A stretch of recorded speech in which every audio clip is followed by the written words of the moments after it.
propia explotación agrícola y bueno, para eso hace falta dotes y la falta de dotes socava las perspectivas de que los jóvenes puedan independizarse. Una cosa que he visto en Sierra Leona y me pregunto si no ocurrirá algo parecido en el sur de Sudán es que hay algunos espacios en los que los valores tradicionales no están tan presentes. Por ejemplo, si vuelves a un pueblo, hay mucha presión.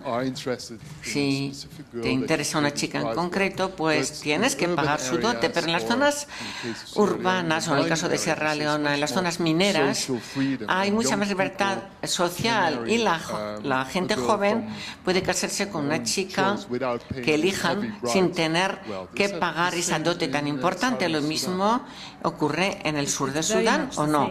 Sí, es así.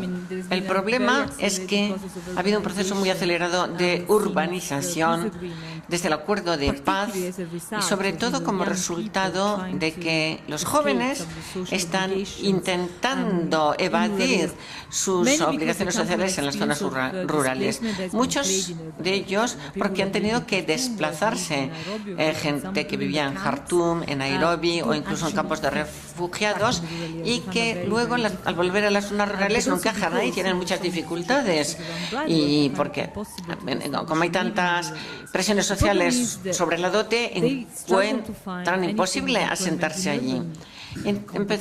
Empezando a luchar por empleos en las zonas urbanas también, ese es el dilema. En las zonas rurales, si alguien de tu familia te puede cuidar o alimentar. Cuando estás en la ciudad, durante el primer mes o mes y medio sí se ocupa de ti la familia, pero luego te conviertes en una carga para la familia que se ocupa de ti. Hemos trabajado mucho sobre la reintegración en Duba en particular y es extraordinario ver cómo una familia puede alojar a 10 personas, están todos en el patio, unas 30 personas. El gran problema en Yuba es encontrar tierra para poder hacer un lugar para vivir, un techo.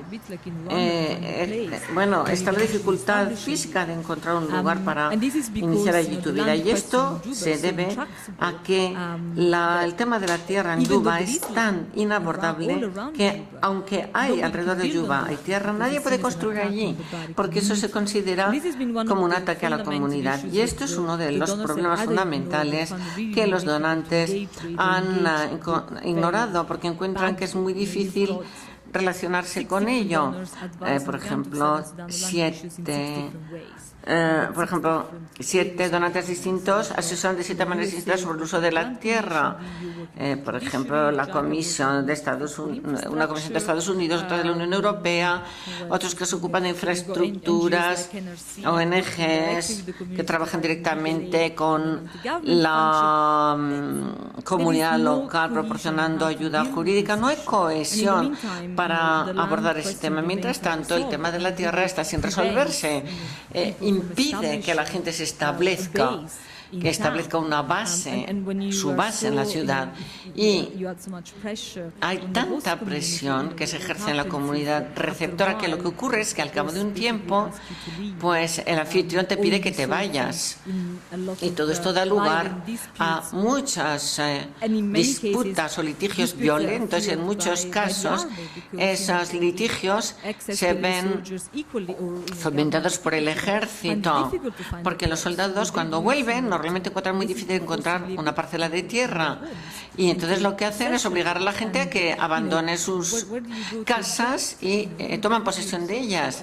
Entonces cuando alguien te ha echado, ¿a quién acudes? Y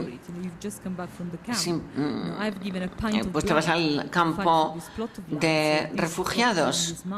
Y entonces como ya he dicho, pues viene un soldado que de regreso y pues se queda con una parcela de tierra. Entonces, en los centros urbanos pequeños, pues hay más cohesión. En las grandes ciudades pues está la influencia de los ricos o de los militares, mucho más que en las comunidades locales. Muchas gracias por tu presentación tan interesante, Sara. Quisiera hacer dos preguntas. La primera está relacionada con las recientes elecciones. Me gustaría que hablaras de la retirada de la SPL de las elecciones nacionales, si es posible, ¿no? Y lo que ocurrió en el sur de Sudán, si es la teoría de la conspiración, etcétera. Lo siento, se ha alejado el micrófono y no oímos ahora.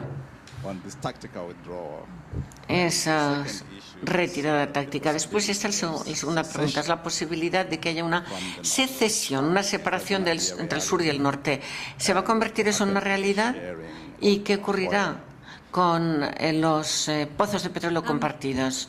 Bueno, la verdad, nunca se puede decir que algo con seguridad se haya hecho, pero bueno, normalmente sí, antes de las elecciones hubo negociaciones, tratos, pero es difícil comprenderlo, porque creo que el gobierno del norte ha ejercido un control muy estrecho en el aparato y creo que nunca va a haber ningún peligro de que, bueno, creo que se va a controlar, que se va a evitar la guerra. Bueno, bueno, después también se ha dicho que se han presentado cifras que no se podían justificar, y esto es lo que ha dado lugar a los comportamientos que tuvieron lugar en las elecciones en el norte. Sí, este debate tuvo lugar durante 2 días. Y luego está el tema de la división entre el sur y el norte. Bueno, se ha dividido los escaños al Parlamento de manera que se siga manteniendo la proporción actual y que no influya lo que ocurra en absoluto. O sea, el hecho de que se haya retirado SPL, pues del Parlamento no va a influir. Y todo esto influye en la presencia del SPL en el norte. Las negociaciones se están realizando sobre distintos temas. Las elecciones fueron uno de esos temas. Pero luego está ese elemento de la legitimidad a lo largo de las elecciones. Curiosamente es el ICC las que han llevado las elecciones de nuevo al mapa, porque francamente el NCP quería que se celebraran elecciones. Como controlan el poder, francamente, más o menos al 50% tenían ese, y el norte se distribuía el norte y el sur. Realmente para ellos no era relevante. Para todo el mundo además sí, pero no para NCP y el SLM. Y por supuesto, incluso los factores, los elementos técnicos, aunque tuviéramos elecciones perfectamente libres, sigo diciendo que no serían unas elecciones representativas. Las personas tendrían que votar por 8 distintos en el norte, 8 representantes en el 8 y 12 en el sur. En la Universidad de Khartoum, lo que yo entendí por ello es que se tardaban 23 minutos en cumplimentar la documentación para votar. Y estamos hablando de gente que estaba formada. Entonces, imagínese usted un campesino. Y en la media eran 3 horas en la Universidad del Norte. 3 horas en completar la documentación. Y cuando ves los resultados, claro, no entendían, no sabían dónde aquí marcar, había demasiados papeles, demasiada gente, eran muy complejos. Y lo es para nosotros. Bien, entonces, ¿qué hago? Aquí tengo estos 3 papeletos para uno, papeletos para el otro, pongo la cruz aquí, pongo la cruz allá. Imagínense 12 veces, 12 candidatos, 3 horas.